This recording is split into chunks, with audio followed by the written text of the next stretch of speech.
বিসমিল্লাহির রহমানির রহিম। আসসালামু আলাইকুম। প্রিয় দর্শক, যদি আপনি আমাদের ইসলামিক চ্যানেলটিকে এখনও সাবস্ক্রাইব করে না থাকেন, তবে দয়া করে এখনই একটি লাইক, কমেন্ট ও সাবস্ক্রাইব করুন। কারণ এর মাধ্যমে আমরা ইসলামের গৌরবের ইতিহাসগুলো আরও বেশি লোকের কাছে পৌঁছে দিতে সক্ষম হব। আর এর মাধ্যমে আপনিও ইসলাম প্রচারের অংশ হতে পারবেন ইনশাআল্লাহ।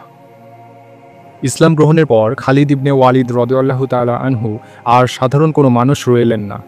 তিনি হয়ে গেলেন ইসলামের তরবারি, যাকে থামানোর ক্ষমতা কারও নেই। হিজরি ৮ সালে নবী করিম সাল্লাল্লাহু আলাইহি ওয়াসাল্লাম একটি বাহিনী পাঠালেন রোমান সাম্রাজ্যের সীমান্তে, কারণ রোমের শাসক মুসলিম দূতকে হত্যা করেছিলেন। একজন মুসলিম দূত এবং সাহাবীকে হত্যা করার কারণে ৩,০০০ সাহাবীর বাহিনী রওনা হলো। কিন্তু হঠাৎ খবর এলো সামনের দিকে দাঁড়িয়ে আছে ১.৫ লাখ রোমান সৈন্য। সংখ্যার এই বিশাল ব্যবধান শুনে অনেকে থমকে গেলেও মুসলমানরা অটল রইল। নবীজির নির্ধারিত সেনাপতিরা একে একে শাহাদত বরণ করলেন। প্রথমে জায়েদ ইবনে হারিস রাদিয়াল্লাহু তাআলা আনহু, তারপর জাফর ইবনে আবু তালিব রাদিয়াল্লাহু তাআলা আনহু, এরপর আব্দুল্লাহ ইবনে রাওয়াহ রাদিয়াল্লাহু তাআলা আনহু একে একে শাহাদত বরণ করলেন। এরপর মুসলিম বাহিনী নেতৃত্বহীন হয়ে পড়ল। সাহাবীরা একমত হয়ে সেনাপতি বানালেন খালিদ ইবনে ওয়ালিদকে। সেদিন যুদ্ধক্ষেত্রে খালিদের চোখে ছিল আগুন, হাতে ছিল আল্লাহর উপর ভরসা।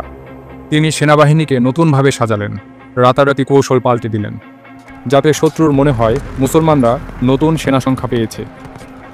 সকালে রোমানরা ভেবেছিল নতুন সাহায্য এসেছে মুসলমানদের জন্য। তারা ভীত হয়ে আক্রমণ হালকা করে। খালিদ এ সুযোগে দক্ষতার সাথে সেনাদের ফিরিয়ে আনলেন। মুসলমান বাহিনী রক্ষা পেল। মদিনায় ফিরে আসার পর রাসূলুল্লাহ সাল্লাল্লাহু আলাইহি ওয়াসাল্লাম খালিদের কৌশলকে প্রশংসা করে বললেন, খালিদ হচ্ছে সাইফুল্লাহ, আল্লাহর খোলা তরবারি। এই উপাধি শুধু নাম নয়, ইসলামের ইতিহাসে এক চিরন্তন সম্মান।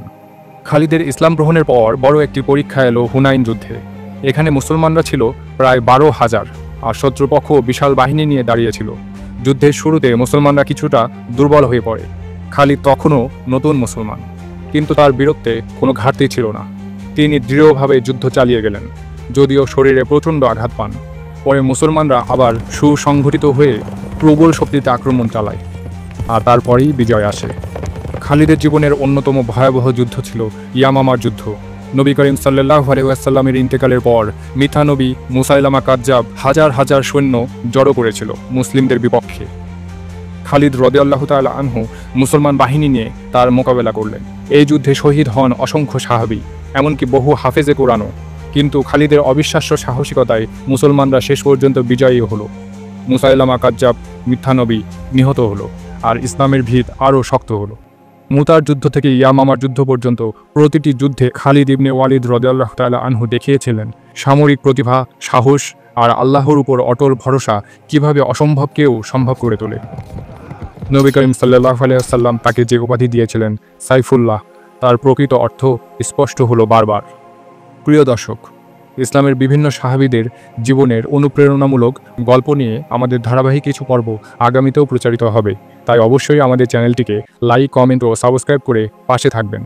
এবং আপনি যদি আমাদের ইসলামিক চ্যানেলটিকে এখনও সাবস্ক্রাইব করে না থাকেন, তবে দয়া করে এখনই একটি লাইক, কমেন্ট ও সাবস্ক্রাইব করুন। কারণ এর মাধ্যমে আমরা ইসলামের গৌরবের ইতিহাসগুলো আরও বেশি লোকের কাছে পৌঁছে দিতে সক্ষম হব। আর এর মাধ্যমে আপনিও ইসলাম প্রচারের অংশ হতে পারবেন ইনশাআল্লাহ।